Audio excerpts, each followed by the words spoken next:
Incêndio na Escrivaninha, um podcast sobre livros e o mundo, com inspirações para o cotidiano, com Ana Rusch, Tiago Ambrósio Lage e Vanessa Guedes.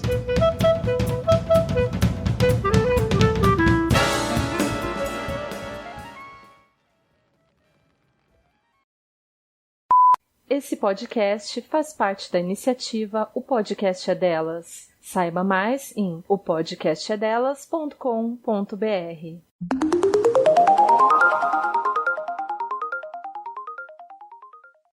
Olá, gente! Este é o episódio 30 de Incêndio na Escrivaninha. E seguindo nossa temporada com base no Zeitgeist, o espírito da época, hoje nós vamos conversar sobre a década de 1960, com a febre das mini-saias, a contracultura, a popularização do ácido lisérgico e a corrida espacial, com a chegada da humanidade à Lua. E para comemorar que estamos no episódio 30, a gente vai ter uma convidada muito especial hoje, que sempre está conosco, mas você, ouvinte, talvez ainda não tenha tido a oportunidade de escutá-la. É a historiadora Meg Gancinê, que faz a nossa edição de áudio. Então, palmas para a Meg.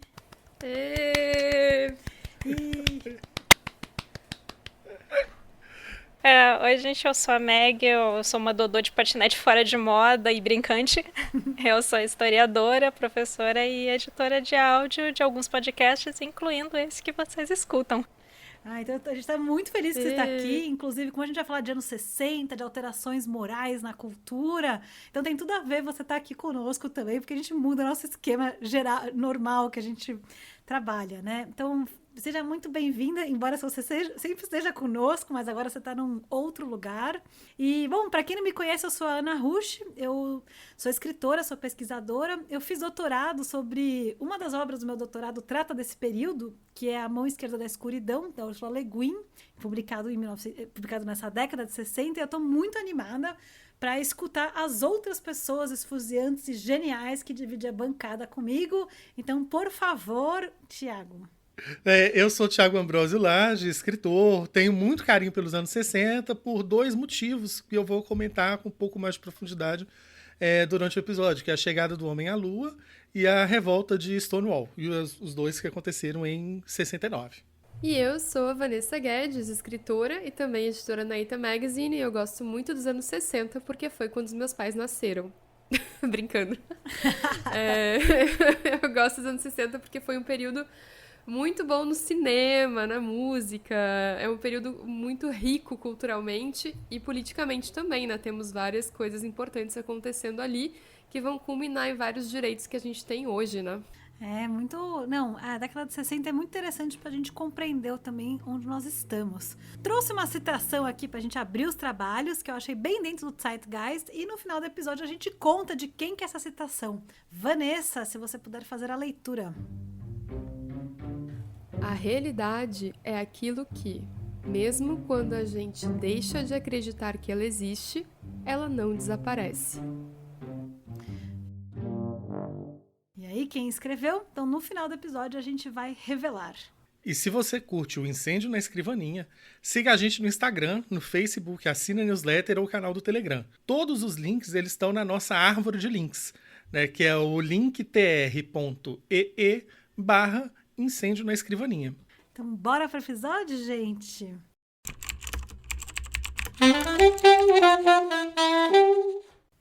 Vou resgatar uma ponderação da fala da Kelly Vitter, que é a escritora e historiadora que gravou conosco o episódio sobre 1940, quando a gente estava comentando sobre as distopias e a bomba atômica. E a Annie Kellen falou algo muito interessante, que em 1960 nós teríamos uma alteração da moral vigente e que o comprimento das saias ia subir. Então eu achei que um termômetro para essa década é começar falando de mini saia, para a gente falar um pouco sobre a contracultura, que tem tem esse alarde dessa liberdade, esse aflorar dos desejos com uma sociedade menos desigual, menos cruéis. As pessoas experimentam relações humanas distintas, né? De como fazer política, vai ter maio de 68. Por outro lado, a gente tem a Guerra Fria, congelando as relações e formatando o globo terrestre de uma forma bem pouco criativa, com muita censura, com uma escalada militar e até um alívio dramático, que nós vamos comentar mais adiante, é a corrida espacial. No Brasil, a gente tem uma época funesta, um período dramático da nossa história, que, enfim, ocorre com o golpe de 64, se a gente coloca assim algumas marcas, né? E depois, na mesma década, a gente tem o ato institucional 5A-5 em 68. Daí eu queria, para a gente começar a conversar sobre esses temas, eu queria convidar a Meg, que é historiadora, e depois o Tiago e a Vanessa, para eles comentarem uma coisa muito curiosa, essa dualidade da época, né? Porque, de um lado, parece que a gente tem esse desbunde, esse acordar para as possibilidades da vida, os Beatles, a mini saia e tudo mais. E do outro, a gente tem uma face muito sombria do período. E aí, pra vocês comentarem, trazerem obras que vocês quiserem, abrir o coração de vocês. Então, vai lá, Meg. Bom, gente, há tanta coisa acontecendo nessa década que a minha pauta ela ficou parecendo a capa do Sgt. Pepper, sabe? Cheia de gente. E é difícil ser historiador e não querer falar de tudo. Assim, hoje é proibido proibir, mas eu vou me segurar um pouquinho e não tergiversar. Você pode se cortar depois na edição.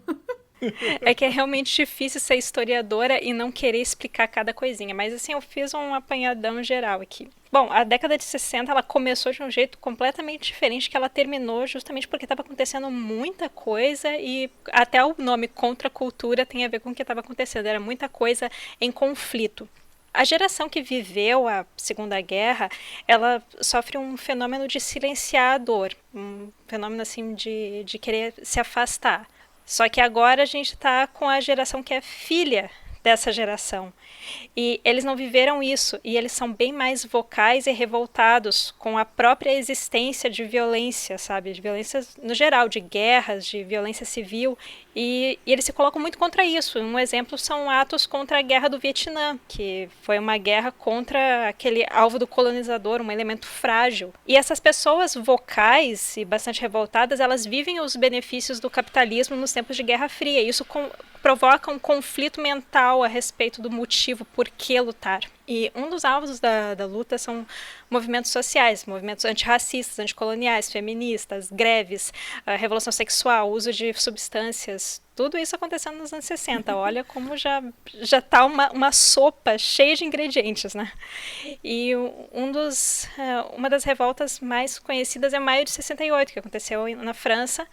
Foi uma insurreição civil de pessoas bem mais educadas e com mais acesso ao consumo do que a geração anterior. E eles queriam liberdade ao mesmo tempo que outros conflitos por independência e outros tipos de liberdades aconteciam na África e na Ásia. Um tipo de liberdade um pouco mais basal, que ela era ameaçada por esses países colonizadores, por exemplo, a França. E essa geração ela sabe que ideias totalitárias elas podem fazer com que não reste mais nada a ser defendido. E os valores contestados são as estruturas de poder que mantêm os privilégios dos seus pais. Países em conflitos civis estão mostrando que a paz não é a única forma de ser ouvida, sabe? Diferente do norte global, onde a arte dos anos 60 foi uma catarse de gritos por paz, que ela era a única possibilidade ao horror da guerra, que prometia glórias e entregou morte e trauma. Ou vai ter paz ou não vai ter nada, segundo eles. Pois uma outra guerra pode acabar com tudo. E daí surge a Guerra Fria, que é uma guerra total, ela é a Terceira Guerra Mundial e ela é sem fim, apesar da gente achar que ela tenha acabado, porque ela se adapta ao tempo e ela atua sobre o pensamento. Bom, a Guerra Fria ela não acontecia somente na crise dos mísseis de Cuba, né? Ela acontecia na independência das antigas colônias na África e em golpes de Estado na América Latina. Só para exemplificar aqui os golpes que aconteceram só nos anos 60. Foi em Cuba, República Dominicana, Panamá, Chile e Brasil. Não foi pouca coisa. E foram golpes, sim. Tem uma nova forma de conflito e controle mundial para substituir as guerras nacionalistas de antes. Esse nacionalismo torna o outro não humano. E agora eu vou citar bastante o Vonnegut aqui. E ele fala que nós só somos humanos na medida que as nossas ideias são humanas. Bom, aqui no sul global a luta era outra, né? E a literatura ela estava mostrando esse lado decolonizado e a visão do fragilizado, além da não ficção, por exemplo, do Frantz Fanon. E já que fazer guerra estava pegando muito mal, né, resolveram colocar a guerra no lugar da democracia. E essa dualidade a gente pode ver como foi uma década que parece que teve muita liberdade, mas também foi uma época de muita censura. A cada passo que a liberdade conseguia, um movimento oposto em nome da família, da religião, da moral acontecia. Um exemplo assim era a Beatlemania. Foi perseguida por pessoas que estavam muito ofendidas com a banda. A gente tem que entender também de onde é que vem esse medo, né? Que toda a revolução cultural era uma ameaça ao status quo conquistado no pós-guerra, que era aquele tempinho de paz e ninguém queria largar a mão dessa paz, mesmo que tivesse ali outras guerras envolvidas. E a censura e a defesa moral atacou a criatividade nas artes, né? A ansiedade da guerra, ela criou, como eu falei antes no Vonnegut, o romance de guerra anti-guerra, que é também uma literatura com dualidade, com uso de piada, mesmo sendo totalmente baseado na realidade, nos fatos, e mostra como a guerra é insana, burocrática e cruel, e faz a gente rir com um absurdo, né? Outro exemplo é o Joseph Heller com o Catch-22. E aqui na América Latina, com tantas intervenções e golpes, nos foi tirado o direito de pensar num futuro sem essa ameaça a cada ano eleitoral. A realidade já não parece mais coerente ou racional, e isso causa uma ansiedade que nenhum outro lugar do mundo consegue entender até hoje. Por isso que aqui foi que surgiu o realismo mágico latino, do boom latino-americano, em que o irreal e o sonhado ele é visto como natural e o real é absurdo. Eu acho que eu coloquei aqui vários exemplos de dualidades e conflitos dessa década. Gente, é um luxo a gente ser editada pela Meg, né? Isso é privilégio. Ai, muito gente. luxuoso. Nossa, e eu gostei bastante do que a Meg trouxe, porque a minha formação é em exatas, né? Então eu já não tenho tanta afinidade assim com a história, apesar de eu ter trabalhado muito isso nesse ciclo de episódios, do tipo, eu tô fazendo super as pazes com a história do século XX, né, que agora eu tô tendo que estudar sempre. Mas eu tendo a ver muito esses eventos, esses momentos históricos, nessa questão de equilíbrio de força e de ação e reação. Né, talvez seja um pouco assim a base lá do Fundação, do Asimov, né, que eu tento matematizar isso que acontece. Então, quando a Meg coloca que quanto mais liberdade as pessoas têm, mais vai ter uma força de repressão, eu vejo que é uma relação quase que simbiótica também, que quanto maior a repressão, mais as pessoas lutam por liberdade. Então, quanto mais forte você aperta lá na sua mão alguma coisa, aquilo acaba escorrendo por entre os dedos. Então eu acho que os anos 60 teve muito disso, porque teve esse movimento aí entre essas duas forças, e acabava que quase todo mundo tinha que se posicionar de uma forma ou de outra no meio dessa polarização. Aí, assim, um romance que não tem jeito de não comentar é o Laranja Mecânica, né, que é de 62, e ele discute muito essa questão de violência e rebeldia contrastada com o controle social, né, e nos últimos episódios a gente comentou do surgimento da figura do adolescente, né, e eu acho que os anos 60 é que trazem realmente esse adolescente para o centro do palco, né, esse poder da juventude. Né, até o negócio da jovem guarda daqui no Brasil, né, que já coloca jovem no nome como um contraponto aí à velha guarda. É isso aí. Mas assim, então tem esse tipo de situação que eu acho que está bastante no Laranja Mecânica, né? E tem um poema que eu gosto muito, que ele foi lançado em 64, que é de Cecília Meirelles, eu tenho uma história pessoal com ele aí, dos tempos de colégio, que é o Ou Isto ou Aquilo, que é um poema que fala exatamente sobre escolha e como é que toda escolha que você faz traz a negação das outras alternativas. E quando você tem esse tempo de polarização, é isso que acontece. Né? Então, se você tá lá, estamos falando da guerra, ou você é a favor ou você é contra. Você perde muito essas nuances, né? Você acaba tendo que ir para esses lados, para esses posicionamentos. E isso aquilo é uma coisa que eu levo para a vida, né? Que aí fica muito aquele negócio, a vida é feita de escolhas, né? A gente faz e arca com as consequências. Então, eu acho que dentro desse contexto, né, a gente ter essa força, essa polarização, é que fez com que várias pessoas se posicionassem, né? Porque eu tenho um exemplo que é de fora da literatura, mas também não tem jeito de não falar, que é a revolta de Stonewall, em 69, que ela foi exatamente uma reação à repressão violenta sofrida pela comunidade LGBTQIAP+, em Nova York, né, num distrito, num bairro ali, em que tinha alguns bares gays. Stonewall era um bar gay, eles não eram, os donos não eram da comunidade. Eu falo bar gay não invisibilizando ou silenciando o resto da comunidade, mas é porque a frequência lá era majoritariamente de homens gays, né? E também drag queens, né? Algumas travestis, mas, por exemplo, a frequência feminina de mulheres lésbicas era muito baixa. Mas assim, e eram pessoas que tinham esse tipo de abuso econômico, né, que era a máfia, que era a dona dos bares e tal, ficava naquela situação e tinha aquela coisa que era tudo podre, que a polícia era podre, a polícia dava batida e tal. Aí teve a batida da polícia, deu uma confusão, né, e acabou inflamando ali aquelas revoltas. Então, quer dizer, foi uma revolta, acima de tudo, reativa, né.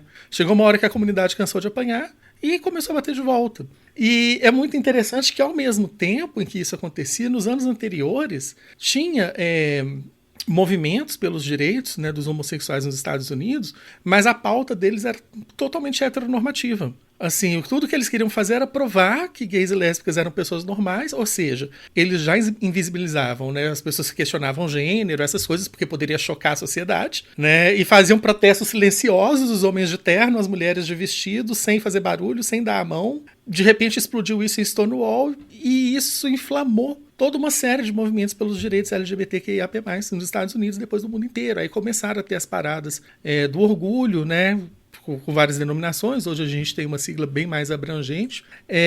Então, assim, ali, né, Stonewall é que surgiram aqueles movimentos para nossa comunidade se aceita exatamente como ela é. Ao invés de ter que ceder esse modelo de relacionamento heteronormativo que não chocava a sociedade, talvez nesse medo, né, do negócio do pós-guerra, né, das pessoas quererem retornar à ordem. E quando Meg falou isso, eu fiquei pensando que a guerra ela alterou o mundo de uma forma que é como se fosse sair do armário, porque sair do armário não tem volta, o armário só tem porta de saída, né? Então, assim, a partir do momento que teve a guerra, o mundo ele foi para um patamar que não tinha como voltar mais o que era antes. Né, a gente está no risco até hoje, né, que a Meg pontuou super bem, né, que a Guerra Fria ainda está rolando, né, ela pode estar congelada, né, ela pode estar fria e guardada no armário, mas ela ainda está rolando. Então, assim, o movimento foi muito nesse sentido. E várias pessoas tiveram que se posicionar naquela forma. E fazendo outro paralelo com o tempo atual, né, que desde a última eleição presidencial foi uma avalanche de gente saindo do armário. Ou pessoas que já viviam, né, sua sexualidade, o seu gênero não cis heteronormativo, se posicionando claramente sobre isso. Né, em várias esferas, tanto pessoas públicas quanto pessoas mais próximas da gente. Né? E agora, nesses últimos meses, eu senti outra onda, assim. Mas porque a gente está vivendo tempos mais repressivos, aí as pessoas falam assim, poxa, então eu tenho que me posicionar. Né? Então é até meio louco, porque a gente pensa, a gente faz o paralelo e você vê que a gente fica preso nesses ciclos, né? Esse movimento pendular, né? Que aí eu já volto para a física de novo. Né? Mas eu acho que dessa questão de revolta, eu acho que é muito isso, acho que é muito essa coisa do imã, né? Não tem como você tirar uma coisa da outra. Se não tiver status quo, não tem como se revoltar. Né? E se não tiver uma revolta, a gente não vai saber o que é o status quo que tem que ser derrubado para a gente poder ter uma vida melhor. Sim, as coisas não acontecem isoladas também, né? Elas vão acontecendo progressivamente em contextos que vão se sobrepondo, né? A fala de vocês da dualidade me fez pensar muito em 2 filmes, que eu acho que tem a ver com coisas que estavam acontecendo no mundo inteiro, mas eu vou falar de 2 filmes que são meio clássicos, né, do cinema, que é o Barbarella e o A Noite dos Mortos-Vivos, do Romero. Cara, A Noite dos Mortos-Vivos é um filme... É um dos primeiros filmes sobre zumbi, né? Que tem lá aquela grande clássica horda de zumbis saindo dos túmulos, né? E indo atrás dos humanos, tentando devorar os humanos e tal. Ele é todo em preto e branco. Ele é um filme de 67, eu acho. Posso estar errada, mas vamos ver aqui. 68. E o que me chamou a atenção é que eu reassisti, porque eu tinha visto esse filme quando era adolescente, fazendo aquelas sessões de cinema com os amigos, né? E eu reassisti ele esse ano, ou ano passado, sei lá, pandemia pra mim é tudo o mesmo ano. E eu percebi uma crítica social muito foda nesse filme, que eu não captei quando era adolescente. Porque assim, pra quem não lembra, eu vou recaptar aqui. Tem lá um casal de irmãos, né, que vai pro cemitério, eles são os protagonistas, aí presenciam a horda de zumbis levantando, eles fogem, se abrigam numa casa onde tem outras pessoas que também estão se abrigando, e ali eles começam aquela luta pela sobrevivência enquanto os zumbis tentam invadir essa casa. Esse é o filme. E tem uma pessoa nessa casa que é um homem negro, o Ben. E ele é, no final das contas, o grande herói do filme, porque ele acaba salvando a mocinha, apesar de que depois tudo meio que degringola no final, mas ele é o sobrevivente, no final das contas. E a última cena desse filme é esse cara levantando na manhã seguinte, tudo acabou, não tem mais zumbis. E aí aparece uma viatura da polícia. Não é uma viatura, é uma galera da polícia ali, de cavalo, porque é num lugar remoto que eles estão. E eles chegam ali pra ver se tem sobreviventes. E aí quando eles veem o Ben acordando, levantando, eles não pensam duas vezes e dão um tiro nele. E matam o Ben. E cara, toda vez que eu leio uma crítica sobre The Night of Living Dead e tal, as pessoas falam sobre esse lance do medo que se tinha sobre a televisão, o cinema, alienar as pessoas, todo mundo virar zumbi, etc. Ninguém fala desse final, gente. Tipo, por que as pessoas não falam disso, sabe? A gente vê uma cena de violência policial clássica, saca? Um racismo clássico ali, né? E eu fiquei me perguntando o que o Romero, sabe, passou na cabeça dele pra produzir, pra pensar nessa cena. Será que isso passou pela cabeça dele? Será que foi consciente? Não foi, né? E aí, lembrei de uma mega produção que é completamente o oposto da Noite dos Mortos-Vivos, que é um filme independente, preto e branco e tal. O oposto é o Barbarella, que é da mesma década, que é aquele filme da Jane Fonda que eu já comentei aqui antes, né? Que é um ficção científica super clássico. E esse filme traz a Jane Fonda no papel dessa mulher que vive numa nave espacial. E ela vive no espaço, sei lá, fazendo as coisas dela, olhando o mundo. Ela é uma pesquisadora, sabe? Então ela tem esse olhar contemplativo pro mundo. E é num futuro onde a humanidade é completamente pacífica. Não existem guerras, não existe violência. Então, inclusive, a Barbarella, ela vive nua na nave dela. E o chefe dela, né, que é o capitão sei lá o quê, ele liga pra ela na primeira cena do filme e ela atende ele nua. E eles conversam ali. Claro que o capitão não estava nu, porque esse filme foi filmado em 60 e de uma mulher nua na tela, tudo bem, mas um homem não, né? Um homem velho, né? Enfim. E aí eles conversam e ele conta pra ela que ele tá preocupado porque tem um grande vilão, que é o Duran Duran, que inventou uma máquina que mata as pessoas em massa. E ele tá começando uma revolução no planeta X e ela precisa ir atrás dele, precisa ir pra esse planeta pra encontrar esse cara e deter ele. Então ela sai nessa missão e a primeira coisa que ela tem que fazer é se vestir. Então ela vai lá e aprende lá que ela tem que botar uma roupa e começa a procurar ele. E nessa jornada dela, ela vai passar por vários lugares até chegar no planeta que ela tem que chegar. E nessa descoberta dela, ela vai encontrando lugares na galáxia em que as coisas não são tão pacíficas assim. Então, o primeiro planeta que ela chega, ela encontra umas crianças. E, poxa, criança, né? Ela vai ser legal com as crianças. Cara, as crianças sequestram ela. Tipo, elas abatem a Barbarella, deixam ela inconsciente, colocam ela num trenozinho puxado por demônios e levam ela pra uma caverna, sabe? Pra dar ela como alimento pra umas criaturas, enfim. E aí a Barbarella vai descobrindo que o mundo não é pacífico. O mundo é pacífico pra ela, pra realidade dela, onde ela nasceu. Então, essa dualidade, essa descoberta dela, eu acho que a Barbarella, de certa forma, é sim um filme utópico. Porque ele vai desmanchando, né, essa idealização que se tem ali. Então, recomendo bastante pra todo mundo ver. E voltando pra realidade, em 69 foi legalizado o aborto na Suécia. Então, gente, fazem, 40 anos que... mais de 40 anos que o aborto foi legalizado por aqui. 50, na verdade, né? Estou fazendo as contas erradas, gente. Eu parei nos anos 90. Tá, ok. 52, pronto. Mas eu queria lembrar que não foi do nada que o aborto... Nossa, 69, pronto, revolução sexual, vamos legalizar o aborto. Não foi assim tão fácil. Elas já estavam na luta desde 1923, quando eles abriram lá, criaram a tal da... É um tipo um proto-movimento feminista que tem na Suécia, na década de 20, de 30, onde elas começam a discutir, né, os direitos igualitários e tal, começam a discutir questão de voto, enfim, e o aborto tá sempre presente, porque eles começam a acompanhar os números de mulheres que morrem abortando desde aquela época. Então eles têm dados desde aquela época, e com os dados é que eles vão fazer a defesa do direito ao aborto em 69. Porque ele já tem, né, enfim, esse contexto todo. E eu acho isso muito interessante, porque isso mostra pra gente que as coisas não vêm do nada. Elas acontecem durante a história e tem o trabalho de muita gente nisso. Não é sozinho, né, que se faz essa revolução. E só para quem tá escutando a gente, a Vanessa tá na Suécia, por isso que ela tá falando da Suécia, mas o primeiro país para legalizar o aborto, a gente nunca pode esquecer, né, que foi em 1920 com a Revolução Russa, que também tem que dar os créditos para as nossas companheiras lá, né?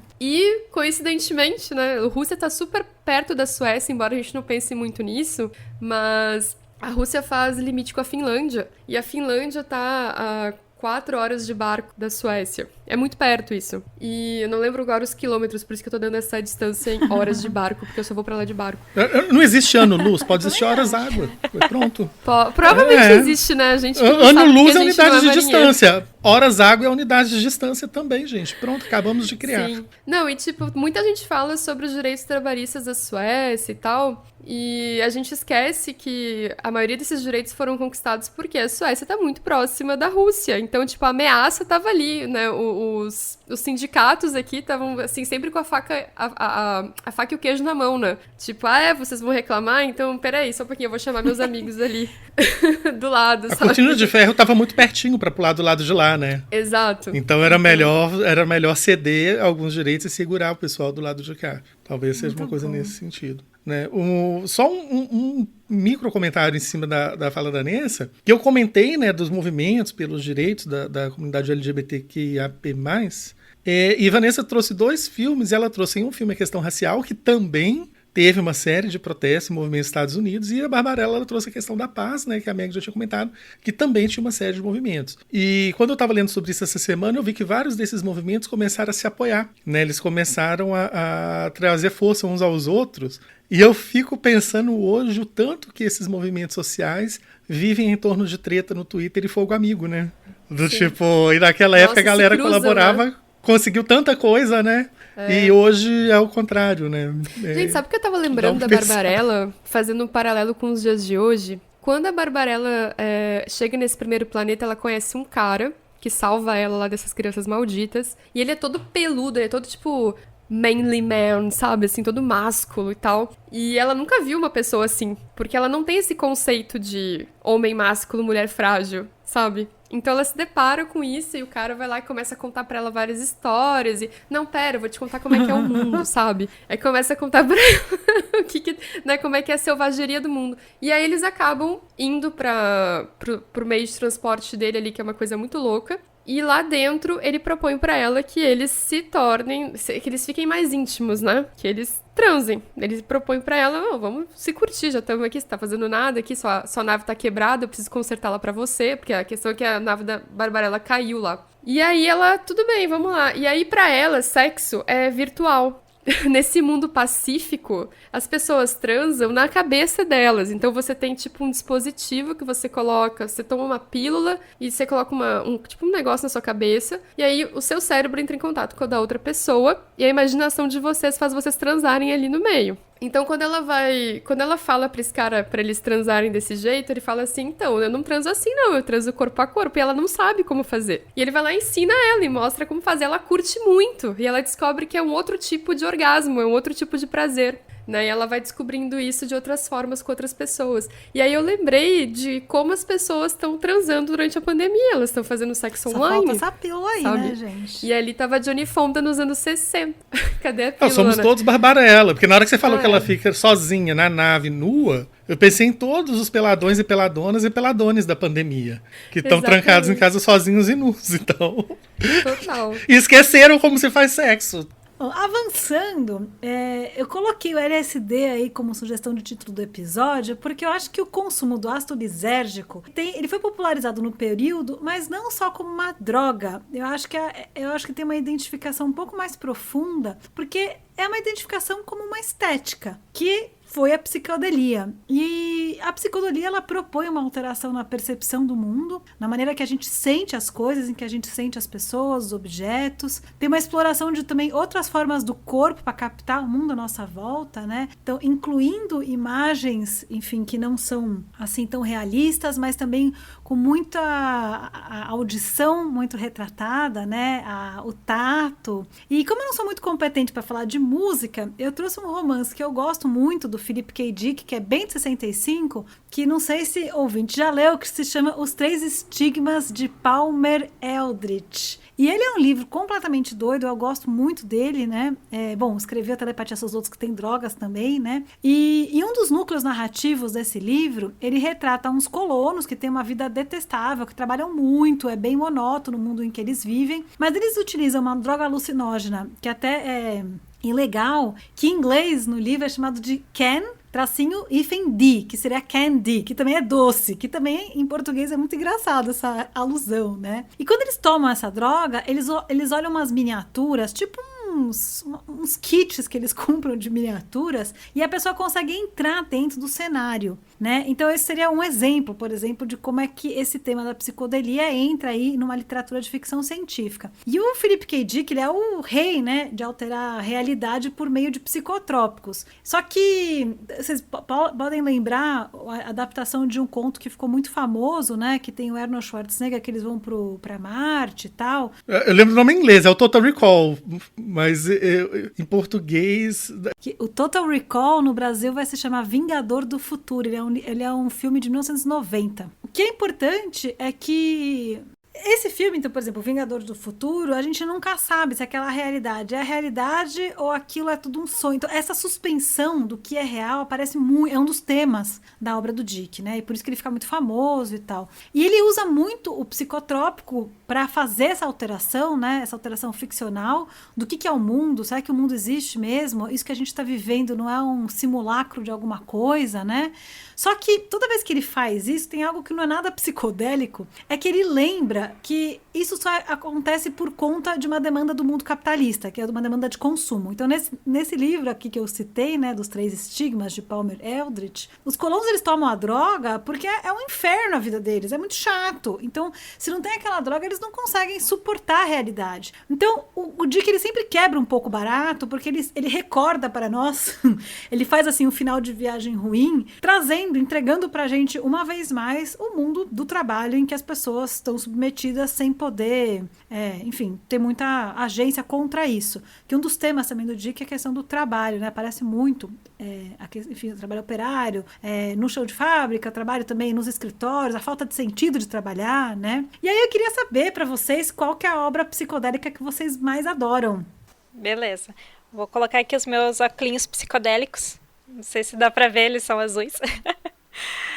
Bom, sabendo daquelas estruturas de poder totalitário que eu falei antes, sabendo que elas são tão específicas e sofisticadas, tinha que dar algum outro jeito de atingir a mente e talvez modificar o modo de vida, né? E uma porta de fuga disso são as drogas e religiões baseadas em conhecimentos orientais, yoga, meditação. Foi a época que isso chegou com muita força no Ocidente e países ocidentalizados. Foi algo como um neo-orientalismo. E essas substâncias, elas permitiam acesso para dentro de si e também para fora da própria cabeça. É bem difícil explicar isso. Enfim, mas o materialismo e a religião cristã, eles já não ofereciam mais a chance de entendimento de mundo e de consciência. E um exemplo de alguém que se colocou contra isso foi o Timothy Leary, que ele até tentou estudar LSD e psilocibina na universidade, só que ele foi impedido pelo governo, teve todo o material de estudo dele apreendido, confiscado e proibido de ser falado. E ele foi preso também. Até hoje esses estudos são classified, sabe? Como é uma década de dualidades, eu pensei aqui em 2 livros, uma utopia e uma anti-utopia. A utopia é A Ilha, do Aldous Huxley, e a anti-utopia é a Laranja Mecânica, que já foi citada pelo Tiago. E as 2 obras têm as suas substâncias. Tem o moksha e o moloco velocet, usado em contextos totalmente opostos, pois o moksha, ele foi inspirado em cogumelos alucinógenos e a intenção era expandir a consciência e a partir daí criar uma empatia, na falta de uma palavra melhor, pela sociedade e perceber como as ações individuais atingem o meio. E já o moloco velocet era a droga recreativa que representava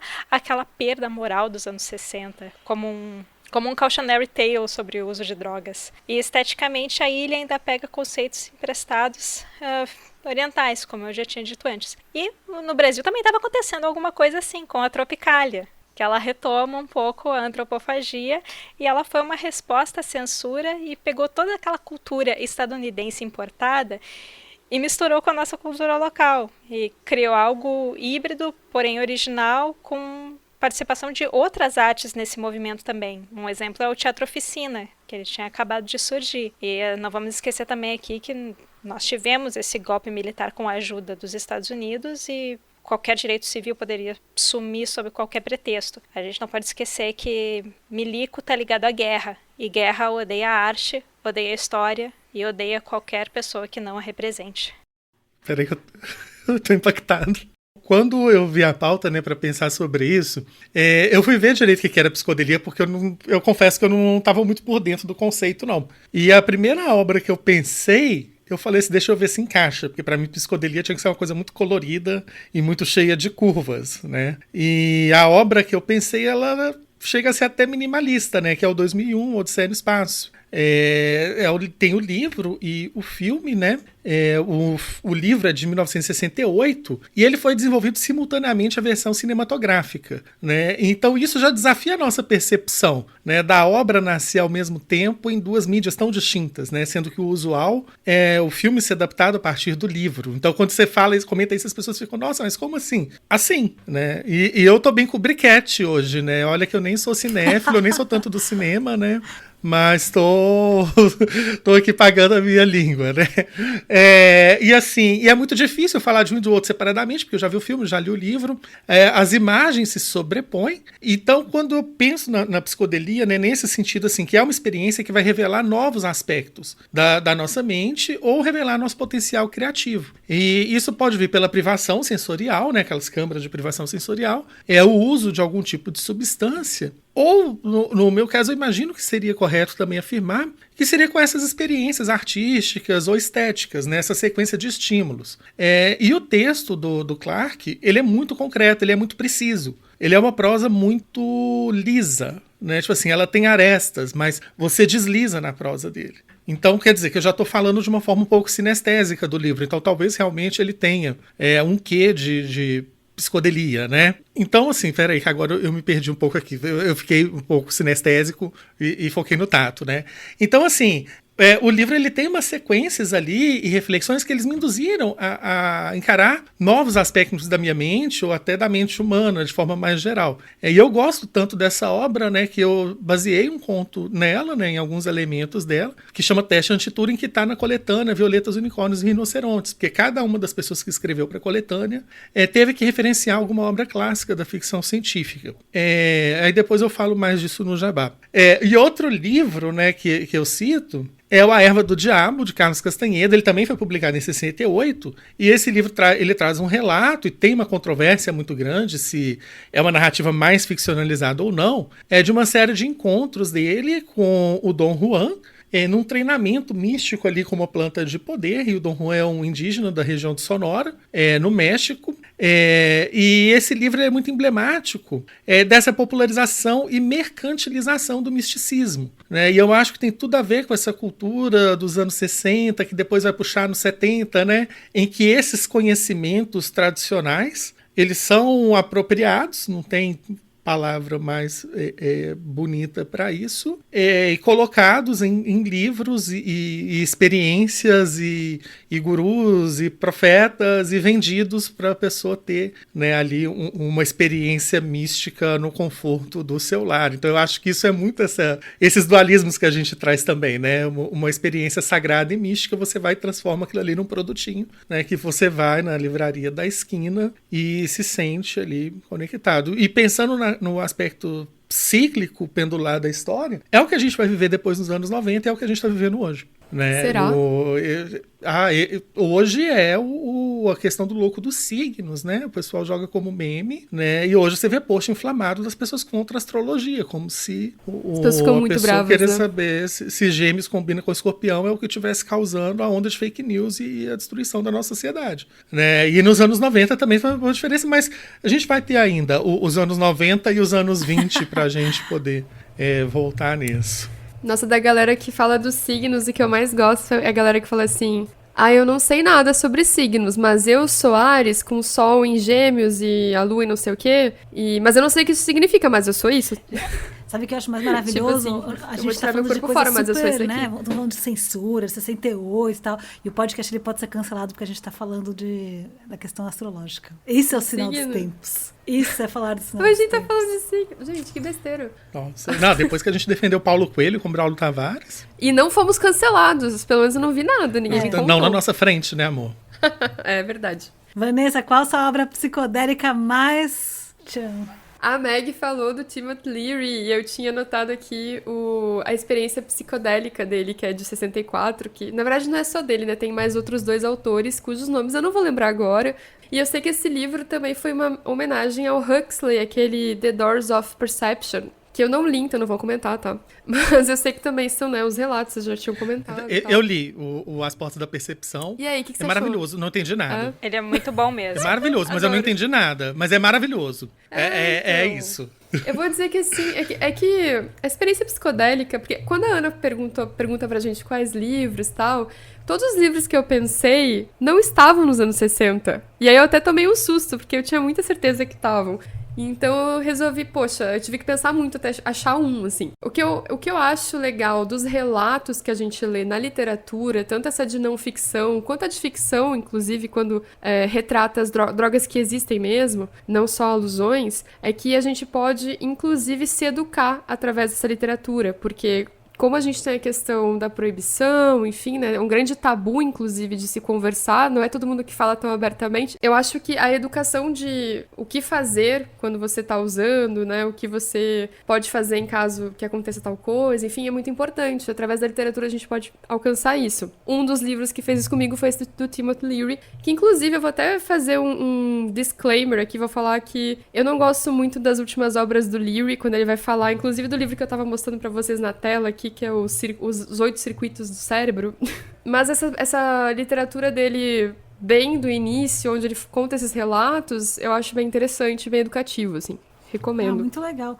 Não, eu nunca indico obra sem ler, mas como eu gosto muito da editora, eu acho que pode ser um livro interessante. Está na minha lista de compra e de leitura, mas a editora Elefante lançou a História Social do LSD no Brasil, do Júlio Delmanto, e deve ser muito interessante porque fala um pouco dessa relação e também com o início da repressão. Então tá bem no nosso escopo aqui do podcast, mas não consegui ler para a gente conseguir gravar, né? Mas eu queria lembrar. O que acontece nos anos 60, inclusive com a ideia dos psicodélicos, é a grande dualidade que a gente estava falando antes, porque é quando tem o grande boom do uso, se populariza o uso, Hoffman tá lá fazendo pesquisa, e aí, tipo, no final da década baixa a proibição. E acho que é tão interessante pensar nisso como uma grande coincidência, apesar dos Estados Unidos não ter sofrido uma ditadura como a gente naquela década e tal, mas a gente vê vários efeitos paralelos, né, desse conservadorismo se refletindo em todos os lugares, né, e, inclusive na mente das pessoas, porque um conservadorismo ele não acontece isoladamente no campo político pelos políticos, ele acontece na população e de forma super sutis, né, no dia a dia, e eu acho que na estranheza do que é novo, sabe, brota esse conservadorismo que acho que talvez hoje a gente esteja vendo de um jeito bem saliente, né? Que privilégio assistir isso de perto, né? Vamos para nosso último tópico. What a time de to be alive. perguntas. Uma das coisas que é muito importante dos anos 60, né? Porque nessa década a gente assiste um acirramento da corrida espacial. A gente vai ter o cosmonauta Yuri Gagarin, que é cosmonauta russo, primeiro ser humano a ir para o espaço, que ele vai dizer em 1961, a Terra é azul. Ele faz uma frase muito famosa. E em 1969, o astronauta, ou seja, um estadunidense, Neil Armstrong, vai pisar pela primeira vez na Lua. E isso vai gerar uma alteração muito relevante no imaginário sobre as possibilidades tecnológicas da humanidade, né? Tem até um bordão que é o futuro chegou, que eu acho que não tem nada mais velho que falar que o futuro chegou, né? E também altera um pouco a dimensão do expansionismo capitalista, porque veja, se até a Lua é já um espaço em disputa, né? O que se dirá de outros lugares ao redor do mundo? Então, a Ursula Le Guin, que vai publicar bastante dessa época, por exemplo, ela vai criar uma liga interplanetária, o Ecumen, que apesar de ter um discurso meio que inclusivo, falando que o Ecumen troca tecnologias e vai trazer vários benefícios, é um discurso muito falso, porque na realidade, na ficção, né, da Ursula Le Guin, ele garante a entrada de outros planetas nesse sistema comercial, ou seja, de trocas comerciais, mas deixa muito claro que não existe uma possibilidade para planetas que não pertençam a esse sistema de ficarem de fora. Ou seja, não é uma escolha que é colocada, é uma questão de tempo. E isso me parece muito interessante, porque tem essa relação com esse acirramento, esse afunilamento aí do globo terrestre para o domínio do capitalismo tardio que a gente conhece hoje. E nos mais diferentes lugares da Terra que vão sofrendo essa pressão cada vez mais premente de se integrarem, entre aspas, a um sistema que é muito injusto em última, a gente sabe, né? Então eu queria que vocês comentassem um pouco como é que a corrida espacial vai impactar esse período. Pode falar de obras, filme, pode falar de história. Meg, você, por favor. Bom, além desse boom tecnológico, a gente teve um boom populacional também. Então, daí já estavam pensando, será que vai caber todo mundo na Terra? Será que a gente não deve ir para a Lua ou para Marte, como está na moda agora, né? Enfim, tudo isso era alimentado por uma disputa fora do campo de guerra, que já estava mal vista, né? Isso aí era alimentado no campo cultural, que já por essa época a gente vai ver algumas proxy wars, micro-revoluções, e a própria corrida espacial é um reflexo disso. E nesse momento tu vê assim que a distopia ela não é mais uma ficção, ela não é mais do escopo só da literatura, a gente está vivendo ela, enquanto algumas pessoas nas nossas distopias estão vivendo utopias também, né? Porque a gente tem que ver que a distopia e utopia são pontos de vista. E ela agora é a nossa vida, né? E com esse horror já parte do cotidiano, a literatura vai pegar para um lado meio pós-apocalíptico com ETs, desastres nucleares, que a gente viu também, que fez parte da vida também na Segunda Guerra Mundial, e desastres ecológicos também, que essa conversa começa a ganhar força por essa época. A literatura pós-apocalíptica ela vai ganhando cada vez mais espaço até que chega nos anos 80 e é só filme, livro pós-apocalipse e não tem mais comida para todo mundo e os ETs estão tomando conta de tudo. E por essa época, os irmãos Strugatsky e o Vonnegut também estavam criando ficção científica em outros planetas e com aliens diferentes de aliens muito, muito violentos, expandindo o que poderia ser a nossa próxima realidade, né? Com contatos, humanos morando em outros planetas, e as implicações filosóficas do contato com esses seres, né? E tudo isso emula um neo-imperialismo que acontecia até aquela época nas antigas colônias. Um exemplo dessas obras é dos irmãos Strugatsky, chamada É Difícil Ser Deus, que é basicamente um neocolonialismo em outro planeta.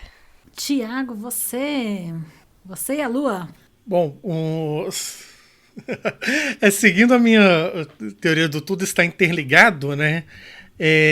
Eu pensei logo em Space Oddity, do David Bowie, que é uma música que foi lançada dia 11 de julho de 69, 9 dias antes da alunissagem da Apollo 11. Né? Dizem que tinha até uma intenção de lançar a música quando fosse o pouso, mas não sei até que ponto isso é correto, isso é uma anedota só. Ele escreveu a música inspirado justo pelo 2001. Né, que é uma Odisseia no espaço, né, Space Odyssey, né, tem esse trocadilho, e nas próprias palavras dele, né, eu vou ler aqui em inglês o meu sotaque maravilhoso, porque depois eu vou fazer uma tradução que eu não sei se está muito correta, que ele falou: I went stoned out of my mind to see the movie, and it really freaked me out, especially the trip passage. Né, e uma tradução bem livre, né, fiquei doido para ver o filme e ele me pirou, especialmente a parte da viagem. Só que esse doido pode ser fiquei doido de fiquei na fissura de ver o filme, ou pode ser doido de doidão. né? Anos 60, né? A gente não sabe, né, qual foi o grau da psicodelia que ele estava ali para poder absorver o filme. E quando ele fala... Tinha muita gente que... Alguns filmes eram muito amados por pessoas que tomavam LSD. Então a pessoa ia para assistir alguns filmes especificamente tomando, né, ácido. E um dos filmes que as pessoas gostavam de assistir era 2001. Então, faz todo sentido. Pois é. Então, quando ele fala Stoned Out of My Mind, eu não sei se ele estava muito doido para ver ou se ele ficou muito doido para ver. Então, fica um duplo sentido aí na tradução que eu não consigo precisar. E quando ele fala da parte da viagem, você não sabe se é de viagem propriamente dito, ou se é daquela sequência lá que o cara tem a visão no buraco negro, que parece uma viagem de trip mesmo, né? De uma coisa um pouco alucinógena, né? Mas quando ele comenta isso, eu achei isso a descrição muito fiel de uma experiência psicodélica, né? Que o filme explodiu a cabeça dele, independente dele estar em aditivos ou não. E a letra da música, ela é muito intensa, ela descreve o isolamento de um astronauta, né, o Major Tom, e uma sensação dele de estranhamento frente à imensidão do universo. É uma coisa até um pouco nihilista, assim, e a depressão que segue a isso, né? E isso é muito pesado, porque a gente pode pensar o quê? No isolamento, da pessoa estar sozinha, numa lata, a quilômetros de altitude, vendo a Terra, né, com a humanidade toda girando lá embaixo, ou lá no alto, né? A gente perde um pouco isso no espaço. Então, assim, para mim é um pouco difícil converter isso numa fala coerente aqui, né? Porque aí eu liguei 3 coisas diferentes, ou 4, se considerar o 2001 como livro e filme. Mas eu indico às pessoas que ouçam essa música mesmo, leiam a letra e se permitam ter essa micro-experiência psicodélica na segurança dos seus fones. É uma coisa higienizada, né? A psicodelia higienizada da pandemia. Exatamente. Tem até uma diferenciação quando ele tá falando da Terra e quando tá falando do espaço, né? Tem uma parte que tem eco e outra que não tem, né? Tem um diálogo, mesmo que seja o mesmo vocal, né? Gravou a música, massa. Ele tocando do espaço. Acho que foi em 2013, um astronauta canadense. É muito bonito, é muito legal. Mas eu vi que teve uma leve alteração na letra. Eu li sobre isso ontem. Eu não sei o que é, mas deve ser no final, porque o final é um pouco complicado. Né? Mas aí eu vou deixar pro público, né? Vou dar essa instigada aí. Nossa, agora eu fiquei lembrando, mas as pessoas correrem atrás. Eu só consigo lembrar do refrão. Mas tá, lembrei agora, na real. Bom, enfim. Você tá falando de ir pro cinema, ver filme com a mente alterada, né? E eu lembrei de Pink Floyd, Jefferson Airplane, Cream, as bandas de rock progressivo que começaram nos anos 60, né? Principalmente ali na Inglaterra, né? Que o Pink Floyd vem de lá, né? Vem de Cambridge. E o primeiro álbum deles é de 67, se eu não me engano, que é o The Piper at the Gates at Dawn. Cara, eu acho que é o meu segundo álbum favorito do Pink Floyd. E ele é um álbum muito diferente dos outros. Eu aconselho todo mundo a escutar, porque ele tem esse tema do espaço, tá presente, ele tá falando, ele tá com esse tom, né, de quem tá falando do espaço, e muito parecido com o David Bowie no conceito, mas não na execução. Então é interessante ver as diferenças. E as letras, elas têm um quê de espiritualidade, de contemplação e também de crítica social, tudo junto, assim. Eu acho que é uma parte do zeitgeist da década tá nesse álbum, pra mim. E ao mesmo tempo que, assim, naqueles mesmos anos estavam os Beatles lançando o Sgt. Pepper's, né, que nem a Maggie tinha comentado no início, né, aquela capa cheia de gente e tal. E eu acho que o Sgt. Pepper's tem uma pegada mais psicodélica do que os outros álbuns que vêm depois, né, que vão ser mais pop e tal. Então, a gente pode ver que o zeitgeist da psicodelia tava pegando em todo mundo, né, tipo, vazou para todos os lados. Enquanto isso, no Brasil, a gente tem os 2 movimentos musicais mais significativos, eu acho, do século XX. Não sei, muita gente vai me cancelar por falar isso, mas, né, a gente tem a Jovem Guarda, que é como se fosse, para mim, assim, você fala em Jovem Guarda, você vai lembrar do Erasmo Carlos, você vai lembrar do Roberto Carlos, que vão lá estar falando das dores do amor, né, e tal, nessa época. E aí você vai ter a Vanderleia, cara, que vai estar cantando, né, o Pare Agora. Não sei se vocês lembram dessa música. Quando ela tá falando pare agora, ela tá pedindo para parar um casamento. E ela vai falar assim, ó: pois, se o Senhor, esse homem casar, morta de tristeza, sei que vou ficar. E aí ela faz uma puta crítica ao casamento como uma imposição à vida da mulher. no programa da Jovem Guarda, que é ao ar na Record nos anos 60, sabe? Que era apresentada pelo Roberto Carlos e Erasmo Carlos, né? Então, eu vejo que a própria Celi Campelo, não lembro mais como é que se fala isso, ela vem com aquela música Banho de Lua, enfim, outras composições que a gente vai aprender nos anos 90, nos anos 80 como crianças. Você não vai cantar um pedaço de Banho de Lua pra gente? Como um banho de lua. Ai, não vou cantar, gente, não. Não vou. É muito linda, ficou ótimo. Então, eu acho que, assim, na Jovem Guarda, a revolução vem nas letras cantadas pelas mulheres. Eu acho isso muito interessante, porque quem tem o que perder nesse momento ali são os caras. As mulheres não têm, porque elas já nasceram com tudo perdido, sabe? E eu acho que elas se dão conta disso, porque começam a olhar o que está acontecendo ao redor do mundo e não está acontecendo no Brasil, e começam a perceber o que elas estão ali, o que elas podiam estar fazendo, né? O que as pessoas podiam estar querendo a mais na vida, né? E aí a gente vai ter o tropicalismo brotando no final dos anos 60, né? A gente vai ter os Mutantes lançando lá o Panis et Circenses. Ai, meu Deus, Circenses. Poxa, né, os Mutantes que vai alcançar a fama mundial nos anos 90, quando o Kurt Cobain vai lá e fala que gosta de mutantes. Não, tô brincando, gente. Essa é uma piada da galera do grunge. Eu não sou da galera do grunge. Que são cringes. É isso aí, gente. Minha contribuição musical aí de lembranças. Não sei se a gente pode colocar trechos de música aí no meio. Eu achei que veio os direitos, mas, né, fica a ideia. Muito bom. Bom, então, para a gente caminhar em direção ao nosso encerramento, eu vou pedir para Vanessa ler a citação que eu escolhi para abrir o episódio. Vamos lá de novo. A realidade é aquilo que, mesmo quando a gente deixa de acreditar que ela existe, ela não desaparece. De quem é essa citação? Alternativa A: Arkady Natanovich Strugatsky, escritor nascido na União das Repúblicas Socialistas Soviéticas. Philip Kindred Dick, escritor nascido nos Estados Unidos. Valentina Tereshkova, cosmonauta nascida na União Soviética. Sally Ride, astronauta nascida nos Estados Unidos. E aí, gente, de quem vocês acham que é esta citação? Valentina Tereshkova, só para falar de novo esse nome, que eu achei lindo. Eu chuto Arkady Strugatsky. Ai, gente, eu vou ter que apostar nos americanos. Tipo, vocês pegaram os dois da URSS. Eu ia na Tereshkova, mas eu não queria pegar mesmo. Não, pode apostar. Gente, ter, Tereshkova. Gente, é só pra falar então esse nome. Vai. Vai na cosmonauta. Pode pegar. A gente aposta no mesmo, não tem problema. A gente ganha junto. Então, ninguém ganhou hoje, porque a citação é do Philip K. Dick. A citação é super famosa. Achei que vocês iam adivinhar, achei que ia ser ridículo. Não, eu ia direto nele, porque você é fã do Philip. Aí eu falei assim, não, eu vou nele, mas eu vou... É muito fácil. Tereshkova, mas eu tentei aqui trazer uma coisa Guerra Fria. Tentei trazer as mulheres cosmonautas, astronautas, que elas começam a viajar, enfim, um pouco depois, né? Mas citei aí as pioneiras em cada uma dos polos da Guerra Fria. Então, a Valentina Tereshkova vai ser a primeira cosmonauta da União Soviética e a Sally Ride, a primeira dos Estados Unidos. Inclusive, é bem depois, viu?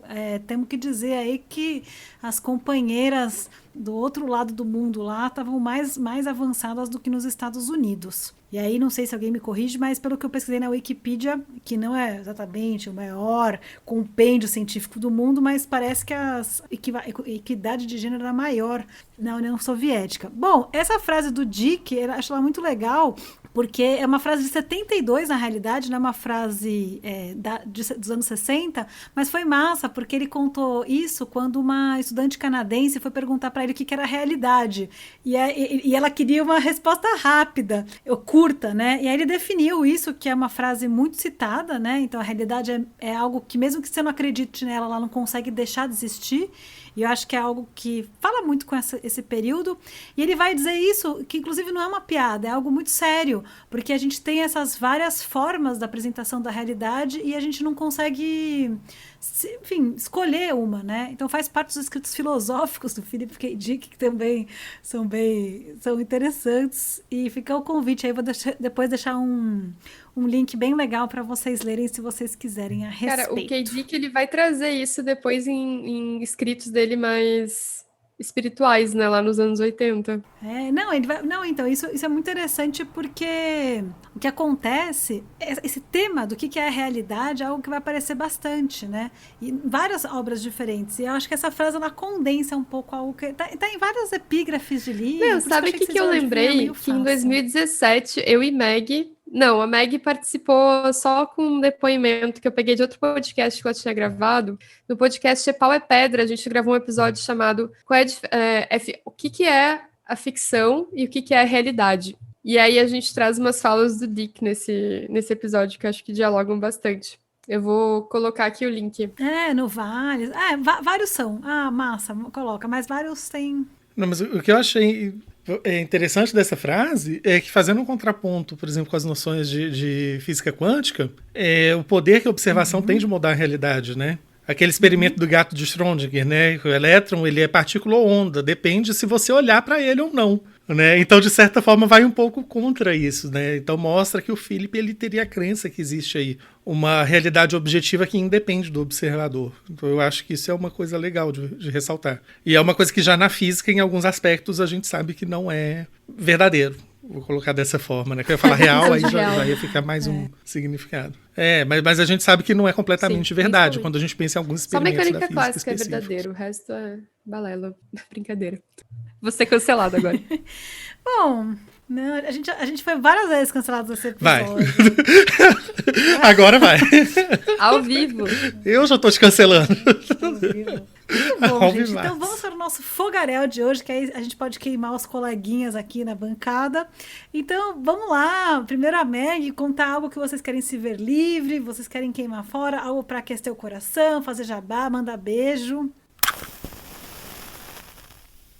Eu sou historiadora, então é lógico que eu vou puxar para o meu lado, né? Eu quero queimar a ideia de que só o que é novo importa, é correto e é bom. Porque olha só tudo isso que aconteceu nos anos 60 que serve de base para tanta coisa que a gente vê hoje, né? E recadinho, a história não se repete, mas o ser humano tem um costume de repetir erros esperando resultados diferentes.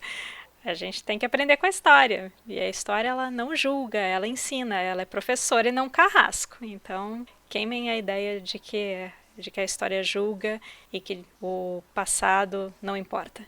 Para aquecer, eu vou deixar de novo a frase do meu amorzinho Vonnegut. Essa tradução foi eu que fiz, então desculpa, gente. Bem-vindos à Terra, bebês. Ela é redonda, úmida e cheia de gente. Vocês vão ter uns 100 anos aqui. Tem só uma regra que importa, bebês. Vocês têm que ser gentis, caralho! Ótimo. Maravilhoso. Meg, mas então, já que você falou do Vonnegut algumas vezes, qual o seu livro favorito dele? Que você indica que você acha que... O Slaughterhouse-Five mesmo.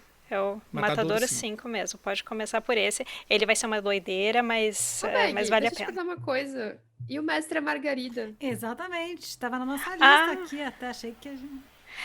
Sim. É porque nos anos 60, o Mestre e Margarida teve a primeira edição fora da censura, porque o autor, por diversos motivos, ele não pôde publicar esse livro em vida. E, nossa, se eu começar a falar dele, eu vou falar para sempre. Então fica por aí. Só que nos anos 60 reencontraram alguns manuscritos e publicaram, algumas vezes de forma independente, e pela primeira vez em editora, esse livro foi publicado, mas ainda censurado. Esse livro foi publicado sem censura mesmo, só... Acho que no fim dos anos 80. Não sabia disso. É que é o meu livro preferido, gente. Então, gente, beijo, eu acho que vai ficar um pouquinho óbvio pra quem eu vou mandar beijo. Eu vou mandar beijo pra vocês, né? Que linda. Sério, toda semana, quando eu recebo os áudios de vocês, eu aprendo coisas novas, eu vou pesquisar alguma coisa. Eu me sinto muito, muito aluninha aprendendo com vocês. A gente é o ET Bilu. Vocês me fazem buscar conhecimento. Eu sei que pode parecer clichêzão, mas o meu beijo seria pra vocês de qualquer forma. Obrigada também. Ai, gente, cadê as vacinas pra Vanessa vir pro Brasil? Pra gente concentrar todo mundo em São Paulo e tomar uma cerveja, né? Lá tem vários lugares muito bons pra tomar cerveja. Tem a Dum, né? Lá também tem um negócio do submarino lá que eu já tomei muitos, eu fiquei bem feliz. Meg, mas você é nosso ouvinte zero.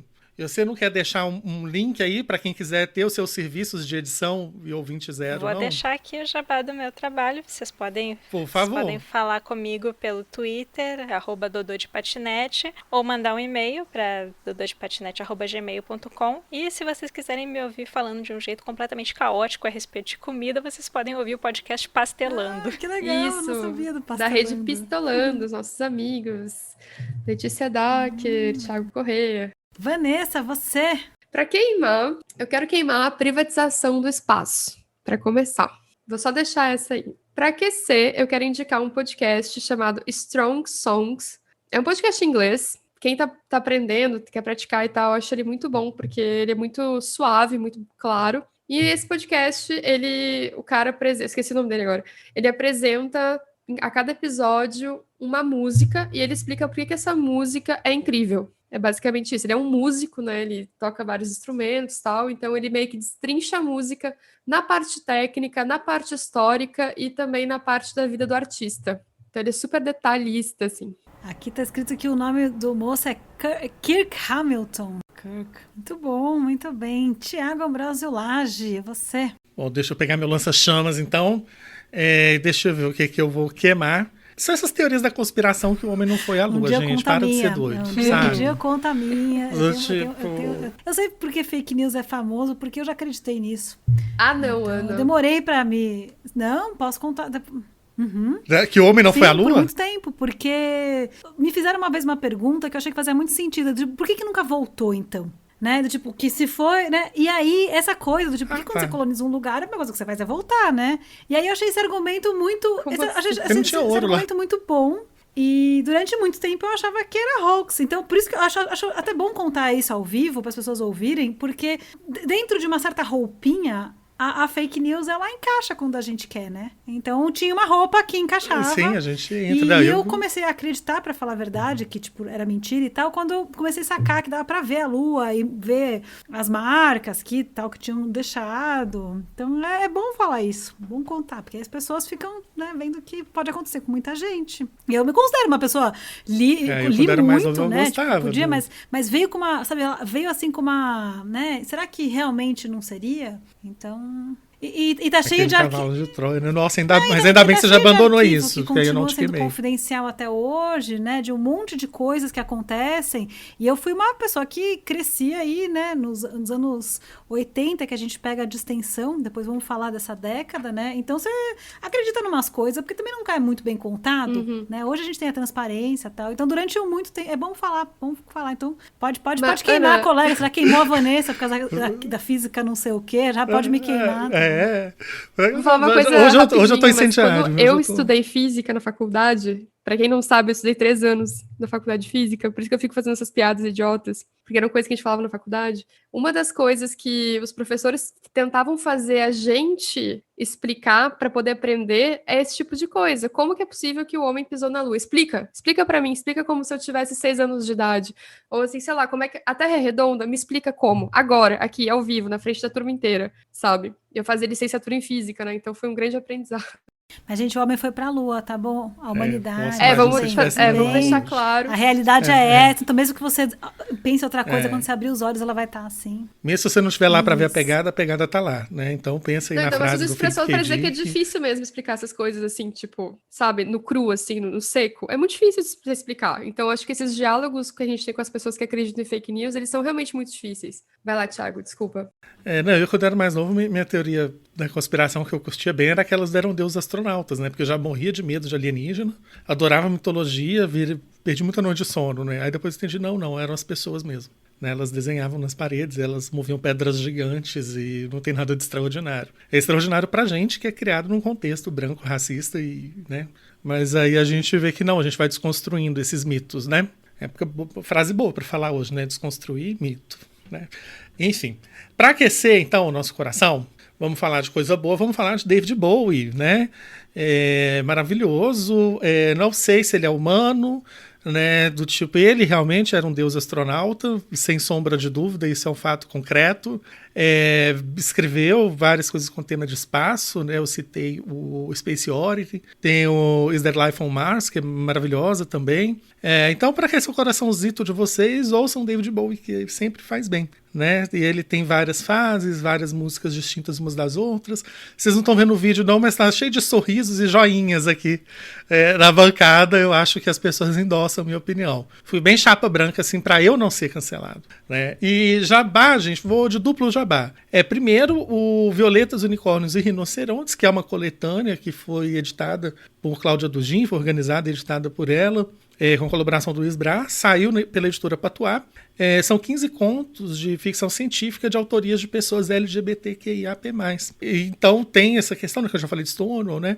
Falei dessa questão do espaço, e cada um desses contos foi inspirado por uma obra clássica, pode ser mais antiga ou mais recente, de ficção científica, né? Então eu tenho o meu conto lá, Teste de Anti-Turing, que eu baseei um pouco no 2001, mas tem outras obras que são referenciadas lá e autorias bem diversas, então é uma coletânea bem legal. E o segundo jabá é a revista A Taverna, edição número 5, saiu essa semana tá na Amazon, né? Tá disponível no Kindle Unlimited. Tem um conto meu lá, mas esse não é ficção científica, é uma fantasia urbana no Carnaval de Olinda. Então tem esse aviso de gatilho, né? Que uma história de carnaval talvez possa causar muita tristeza nas pessoas, com a perspectiva que a gente só volte a pular carnaval em 2023. E abraço e beijo, vou mandar um beijo para a galera do servidor do Minecraft, né, que eu tenho jogado em algumas noites aí pandêmicas, né. Tem algumas pessoas lá que ouvem a gente já conversou bastante sobre o podcast, tem gente lá que está querendo montar o podcast, a gente está trocando ideias sobre isso. E é uma galera divertida, a gente conversa um pouco de tudo, enquanto a gente fica quebrando bloco e construindo obras faraônicas e covis e tal. E agradecer eles por aguentarem, né, meus papos de velho cringe nessas madrugadas aleatórias aí. Né? Eu não tô conseguindo jogar nas últimas semanas, mas logo logo eu tô de volta pra gente quebrar uns negócios aí e matar uns monstrinhos de madrugada. Bom, pra queimar isso. eu já me queimei, né? Acho que já estamos com esse tópico está contemplado pela mesa. Para aquecer, eu queria sugerir que vocês lessem A Mão Esquerda da Escuridão, da Ursula Le Guin. Foi um livro que eu estudei há muito tempo, eu gosto muito. Vai falar aí de uma sociedade ambissexual, num planeta que é muito frio. Ele tem muito dessas questões que a gente comentou agora. Eu falei dele ainda emendando agora, gente, jabá vai ser vários jabás. No podcast Guilhotina, que é do Le Monde Diplomatique, então a gente conversou sobre feminismo, ficção científica, as utopias. Então, deixar depois a participação no podcast do Guilhotina. Jabá, esse é interessante, que nós vamos começar o novo semestre aí, a continuação do grande ano da pandemia, né? Mais uma fase da pandemia. E eu vou abrir novas turmas de criação, como sempre eu faço no começo de agosto, né? Então, se você gosta de escrever, se você quer exercitar mais a escrita... Beijo coletivo. Vão ter várias, enfim, desde poesia, a gente tem curso, eu tenho curso de contos, narrativas longas e também prática de escrita de manhã. Então, se você se interessa para escrever, tem várias coisas divertidas. Eu gosto muito dessas atividades. Nem sei se alguém vai querer cursar alguma coisa depois de eu falar que eu não acreditava que o homem chegava na Lua, mas estamos aí, né, errando ao vivo, abrindo nosso coração. Lindes. E você pode saber mais no Instagram, @AnaRush, ou no meu site, anarush.com. Meu beijo vai para Fernanda Castro, porque ela mandou uma mensagem bem linda para nós esses dias no Twitter, comentando o nosso episódio de morte, que é muito bonito mesmo, um episódio muito tocante. Então eu queria mandar esse beijo para Fernanda Castro. E também um abraço e um beijo para a Meg, que tem que aguentar as minhas sucessivas trocas de microfone e arquivos perdidos e problemas de backup. Meu Deus, como você tem paciência, Meg. Muito obrigada, de verdade. Imagina. Se não fosse você, não chegaria tão lindo para todo mundo isso tudo, né? Ô, gente, e vocês são inqueimáveis, tá, gente? Jamais queimaria Mas vocês. chamuscados assim, tudo bem. Agora eu tô com a consciência pesada do tipo, não, gente, vocês são cristais, gente, vocês não queimam. Mas tudo bem. Vocês são cristais que soltam lasers e queimam. É outro. Só colocando aqui uma frase do Mikhail Bulgakov, o autor de Mestre Margarida: nós somos manuscritos e manuscritos não queimam. Pois é. Não, mas é bonito falar das coisas que a gente pensa errado, dá pra mostrar que tem uma certa pequena evolução, existe, não é possível. Bom, gente, se você curte o Incêndio na Escrivaninha, segue a gente no Instagram, no Facebook, assina a newsletter, o canal no Telegram. Todos os links estão na nossa árvore de links, que é o linktr.ee/Incêndio na Escrivaninha. E também seria muito legal se você pudesse avaliar o podcast em alguns tocadores que tem essa função, também fazer lá o botão seguir, deixar o coraçãozinho, compartilhar o episódio com amigos, com a família, com os crushes, enfim, para a gente chegar em mais gente. Nosso próximo episódio, dando a continuidade à nossa temporada sobre Zeitgeist, vai ser falar sobre os anos de 1970. Então a gente agradece muito e até lá. Tchau! Tchau, tchau. Tchau, tchau. Cruz, tchau. Você ouviu Incêndio na Escrivaninha, com Ana Rusch, Tiago Ambrósio Lage e Vanessa Guedes. Locução de vinheta, Rodrigo Hipólito.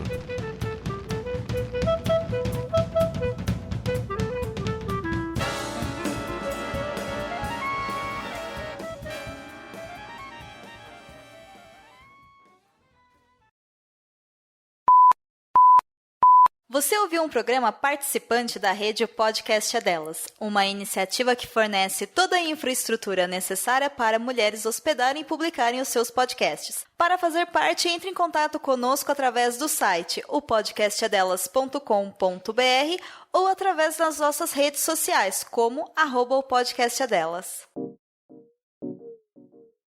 Editado por Dodô de Patinete. twitter.com/Dodô de Patinete.